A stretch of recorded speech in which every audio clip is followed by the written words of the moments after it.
Bharat semiconductor power क्यों बनना चाहता है? जरा सोचिए, अगर कल सुबह दुनिया की सभी सेमीकंडक्टर फैक्ट्रीज अचानक बंद हो जाए तो क्या होगा?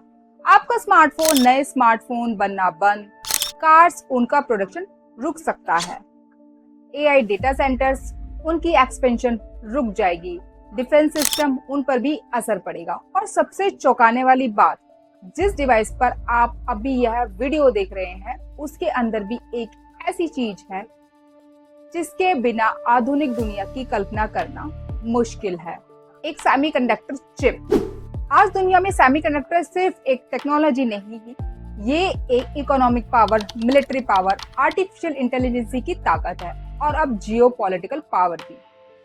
जिसके पास चिप है उसके पास फ्यूचर की ताकत है।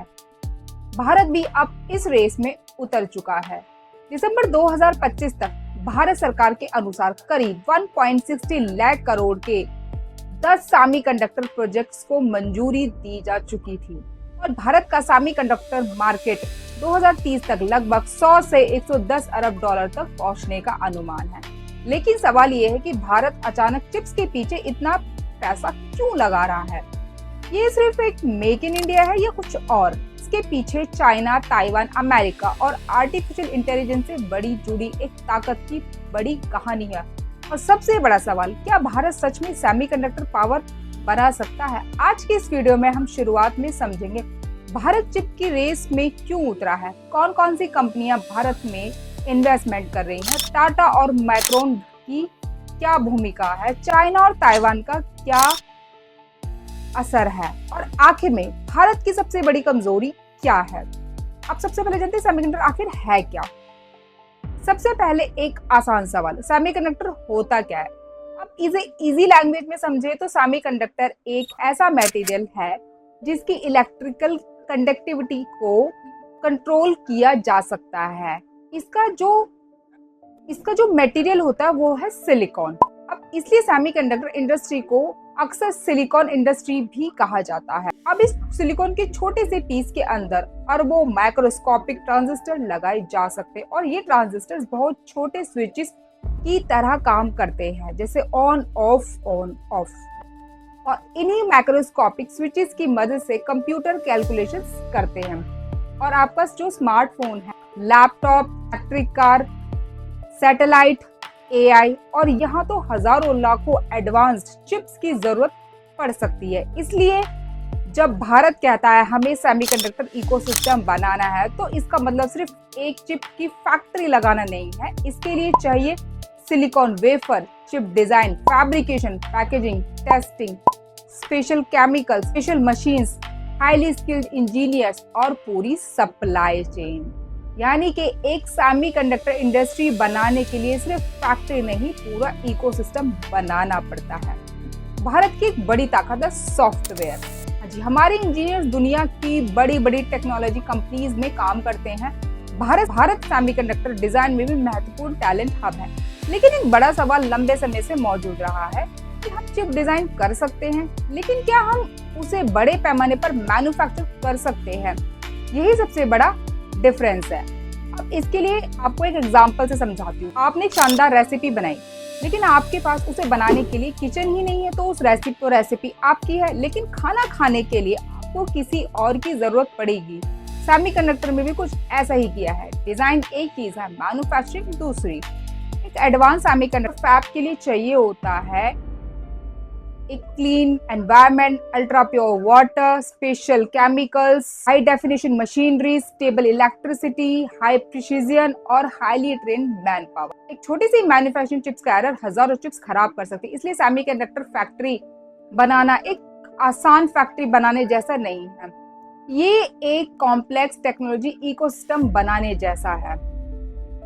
अब ये चिप वॉर की शुरुआत हुई कैसे, आइए बताते हैं। कहानी में आता है असली ट्विस्ट। हाँ जी, सेमीकंडक्टर मैन्युफैक्चरिंग दुनिया के कुछ ही हिस्सों में बहुत ज्यादा कंसंट्रेटेड हो गई है। ताइवान एडवांस चिप मैन्युफैक्चरिंग का एक बड़ा ग्लोबल सेंटर बना है। साउथ कोरिया मेमोरी और इलेक्ट्रॉनिक्स में बेहद मजबूत हुआ। America chip design, software, intellectual property और इक्विपमेंट में बेहद शक्तिशाली बना रहा है। जापान सेमीकंडक्टर मटेरियल्स और इक्विपमेंट सप्लाई चेन में बहुत इम्पोर्टेंट, चाइना चाइना दुनिया का एक बहुत बड़ा इलेक्ट्रॉनिक्स मैन्युफैक्चरिंग सेंटर बन गया।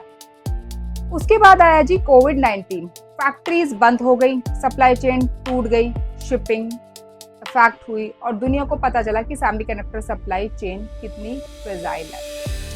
अब एक चिप की कमी एक पूरी कार फैक्ट्री को अफेक्ट कर सकती है। फिर शुरू हुआ US China technology conflict, advance technology पर रेस्ट्रिक्शंस बढ़ी, ताइवान की स्ट्रैटेजी इंपॉर्टेंस और ज्यादा चर्चा में आने लगी और इसी बीच आर्टिफिशियल इंटेलिजेंस की रेवोल्यूशन शुरू हो गई। और अब दुनिया की गवर्नमेंट ने एक सवाल पूछा, अगर हमें क्रिटिकल चिप्स के लिए दूसरे देशों पर निर्भर रहना पड़े तो यही भारत की कहानी शुरू होती है। अब भारत ने सेमीकंडक्टर इकोसिस्टम बनाने के लिए इंडिया सेमीकंडक्टर मिशन यानी ISM की शुरुआत की। इंडिया जो बनाना चाहता है वो बनाना चाहता है design, manufacturing, packaging, testing, supply chain, एक कंप्लीट इकोसिस्टम। और अब इंडिया सेमीकंडक्टर मिशन के अगले फेज में जा रहा है। 2026 के बजट में सरकार ने इंडिया सेमीकंडक्टर मिशन 2.0 की घोषणा की। अब इसका फोकस है semiconductor equipment, materials, Indian semiconductor IPI research, training और सप्लाई चेन को मजबूत करना। जुलाई 2026 में गवर्नमेंट ने सेमीकॉन 2.0 के लिए 1,27,500 करोड़ के कुल आउटले को मंजूरी दी है। यानी सरकार का संदेश क्लियर है भाई, सेमीकंडक्टर सिर्फ एक इंडस्ट्री नहीं है, ये एक स्ट्रेटेजी इंफ्रास्ट्रक्चर है। अब सवाल आता है, भारत में सेमीकंडक्टर्स प्रोजेक्ट के लिए गुजरात इतना ज्यादा इंपॉर्टेंट क्यों बन रहा है? सेमीकंडक्टर फैक्ट्री अकेली नहीं चल सकती, उसके लिए चाहिए power, water, roads, ports, industrial infrastructure, skilled workers, suppliers, testing facilities, packaging और सबसे ज्यादा जरूरी पूरा इकोसिस्टम। जब एक बड़ी सेमीकंडक्टर फैक्ट्री आती है तो उसके आसपास कई दूसरी कंपनी भी आ सकती है। Chemicals, equipment, packaging, testing, logistics, component, research, इसे कहते हैं इकोसिस्टम अफेयर। गुजरात इसी इकोसिस्टम को डेवलप करने की कोशिश भी कर रहा है। सेमीकंडक्टर जर्नी में एक बड़ा नाम है माइक्रोन। माइक्रोन ने गुजरात में सनानंद में सेमीकंडक्टर असेंबली और टेस्ट फैसिलिटी स्टैब्लिश की है। 2026 में इस फैसिलिटी ने ओपनिंग माइलस्टोन ने भारत की सेमीकंडक्टर एम्बिशंस को बड़ा बूस्ट दिया है। लेकिन यहाँ एक बात समझनी जरूरी है, ये फैसिलिटी सिलिकॉन वेफर को शुरुआत से मैन्युफैक्चर करने वाली ट्रेडिशनल फ्रंट एंड फैब नहीं है, ये मुख्य रूप से असेंबली और टेस्टिंग का काम करती है। माइक्रोन के अनुसार ये फैसिलिटी ड्रैम और नैंड वेफर्स को फिनिश मेमोरी और स्टोरेज प्रोडक्ट्स में प्रोसेस करेगी।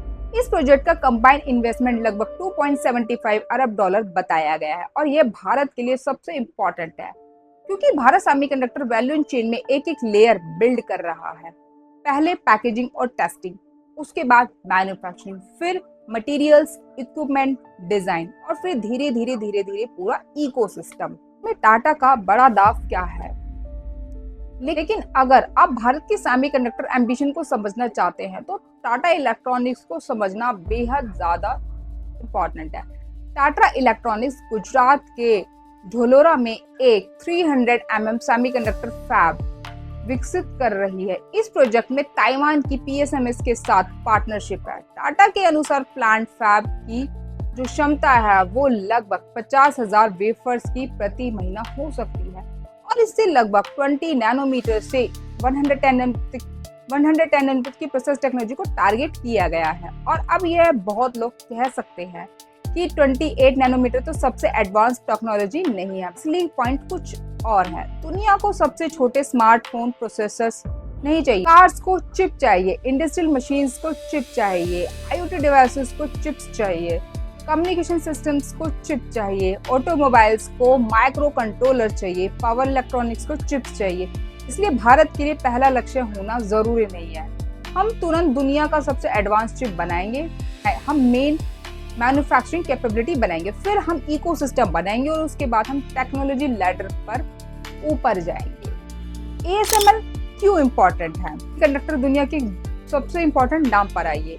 ASML अगर आपने चिप इंडस्ट्री के बारे में सुना है तो ये नाम जरूर सुना होगा। ASML दुनिया की सबसे महत्वपूर्ण सेमीकंडक्टर लिथोग्राफी इक्विपमेंट कंपनीज में से एक है और टाटा इलेक्ट्रॉनिक्स और ASML ने धोलोरा सेमीकंडक्टर प्रोजेक्ट को लेकर स्ट्रैटेजिक पार्टनरशिप की घोषणा भी की है। इस पार्टनरशिप में लिथोग्राफी टूल्स और सॉल्यूशंस के साथ टैलेंट ट्रेनिंग, R&D इंफ्रास्ट्रक्चर जैसी चीजें बिल्कुल शामिल होंगी। ये पार्टनरशिप एक बात साफ करती है कि भारत सेमीकंडक्टर इंडस्ट्री अकेले नहीं बना सकती, उसे ग्लोबल टेक्नोलॉजी इकोसिस्टम के साथ जुड़ना होगा और यही भारत की एक बड़ी रणनीति भी हो सकती है। भारत किसी एक देश को रिप्लेस करने की कोशिश नहीं कर रहा, बल्कि वह एक ग्लोबल सप्लाई चेन, एक ट्रस्टेड मैन्युफैक्चरिंग हब बनाने की कोशिश कर रहा है। अब असली गेम तो यहाँ शुरू होता है। अब आते हैं इस पूरी कहानी के सबसे बड़े कारण पर, आर्टिफिशियल इंटेलिजेंस पर। AI को अक्सर सॉफ्टवेयर रेवोल्यूशन माना जाता है, लेकिन असल में AI हार्डवेयर रेवोल्यूशन भी है। AI को चाहिए GPUs, CPUs, memory, networking chips, power management chips, advance packaging और बहुत बड़े पैमाने पर एक डाटा सेंटर। जितना AI बढ़ेगा उतनी सेमीकंडक्टर की डिमांड बढ़ेगी और इंडिया के लिए ये एक बहुत बड़ी स्ट्रैटेजिक अपॉर्चुनिटी है। सोचिए, अगर इंडिया AI इकोनॉमिक बनना चाहता है, डाटा सेंटर्स एक्सपेंड करना चाहता है, डिफेंस में AI इस्तेमाल करना चाहता है, एडवांस टेलीकॉम चाहता है, इलेक्ट्रिक व्हीकल्स चाहता है, तो इन सभी के पीछे एक ही कॉमन चीज है, वो है सेमीकंडक्टर। इसलिए इक्वेशन बहुत सिंपल है। AI की ग्रोथ, मोर कंप्यूटिंग, मोर कंप्यूटिंग, मोर चिप्स, मोर चिप्स, मोर सेमीकंडक्टर मैन्युफैक्चरिंग, मोर सेमीकंडक्टर मैन्युफैक्चरिंग मतलब मोर स्ट्रेटेजिक इंपॉर्टेंस। तो डिफेंस का क्या कनेक्शन है? सेमीकंडक्टर की जो कहानी है वो सिर्फ इकोनॉमिक तक सीमित नहीं है, एक और बड़ा कारण है, हाँ जी, डिफेंस। आज के मॉडर्न डिफेंस सिस्टम में सेमीकंडक्टर का इस्तेमाल होता है। Radar, satellites, drones, missiles, electronic warfare, secure communication, artificial intelligence. अगर इस देश को अपने क्रिटिकल डिफेंस सिस्टम के लिए दूसरे देशों पर ज्यादा निर्भर रहना पड़े तो ये स्ट्रैटेजी रिस्क बन सकता है। इसलिए यही कारण है कि आज सेमीकंडक्टर को केवल टेक्नोलॉजी प्रोडक्ट नहीं बल्कि नेशनल सिक्योरिटी एसेट की तरह देखा जा रहा है। लेकिन इंडिया के सामने एक सबसे बड़ी प्रॉब्लम है।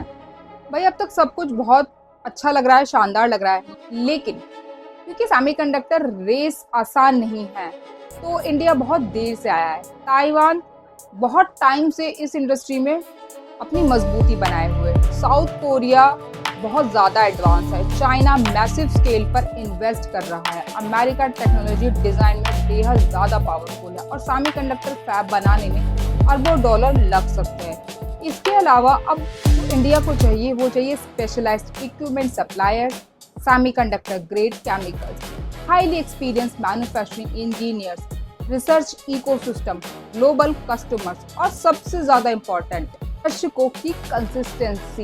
एक दो फैक्ट्रीज में सेमीकंडक्टर पावर नहीं बन सकता, इसलिए पूरा इकोसिस्टम ही चाहिए।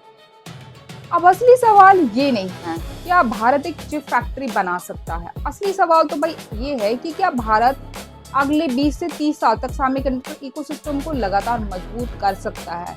ये असली एग्जाम होगा। भारत का रियल मोटिव क्या है? इंडिया सिर्फ ये नहीं चाहता है कि दुनिया कहे भारत इंडिया में चिप्स बनते हैं, इंडिया चाहता है कि दुनिया कहे इंडिया चिप डिजाइन भी करता है, इंडिया चिप्स मैन्युफैक्चर भी करता है, इंडिया उनकी पैकेजिंग भी करता है, उनकी रिसर्च भी करता है। इट मीन्स कि सॉफ्टवेयर से सिलिकॉन तक सब कुछ।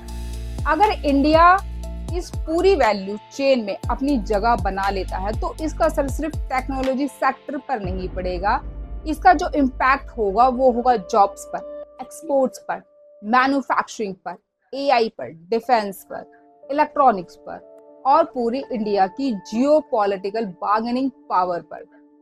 तो आखिर इंडिया सेमीकंडक्टर पावर में क्यों बनना चाहता है? क्योंकि यह सिर्फ चिप्स की कहानी नहीं है, ये कहानी है फ्यूचर की इकोनॉमी की, AI की, डिफेंस की, टेक्नोलॉजी की, सप्लाई चेन्स की और जियोपॉलिटिकल पावर की।